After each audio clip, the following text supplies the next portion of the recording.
Mhla ziyisishiyagalombili kuNhlaba, iNkantolo Yomthethosisekelo yakhipha isinqumo esithi iPhalamende lephula umthetho ngonyaka ka-2022 khathi lisebenzisa ivoti lamalungu amaningi ukuchitha umbiko wekomiti leSection 89 owakhipha izincomo zokuthi umengameli kumele aphenywe ngokwebiwa kwengxenye yesigidi semali yamadola aseMelika eplazini lakhe. Inkantolo yachitha isinqumo sePhalamende yayalela isishayamthetho ukuba siqale uphenyo ngomengameli. Manje umengameli ufuna lolu phenyo lungahlali ethi luzolimaza isithunzi sakhe, wabe esenikela enkantolo ukuyoluvimba. The suggestion that the president is here today merely because he does not want to give the public his version of the events is pure political speak.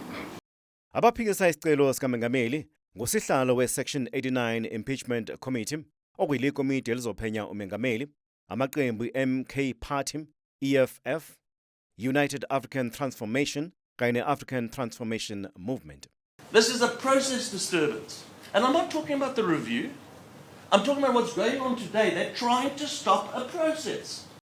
Umholi we-ATM ePhalamende uxwayisa ngokuthi uma inkantolo ichema nomengameli, lokho kuzovulela abaholi bakusasa ukuba ke basebenzise izinkantolo ukugwema ukuphendula ngezenzo zabo.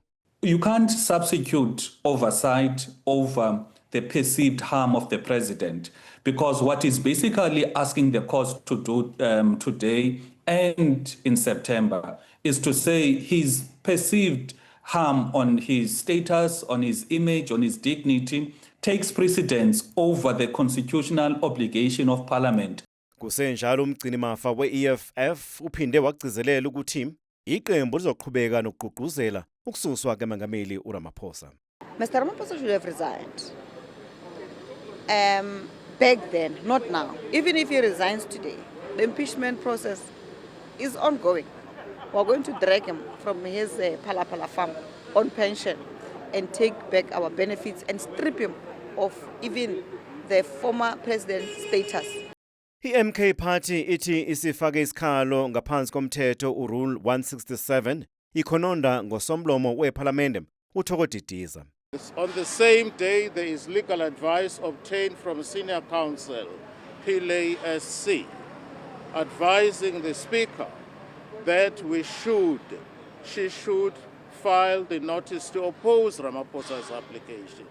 Umbiko wePhalaphala uzobukezwa kuyona lenkantolo ngomandulo kanti isigcawu sesicelo sikaMengameli sanamhlanje sibekelwe izinsuku ezimbili.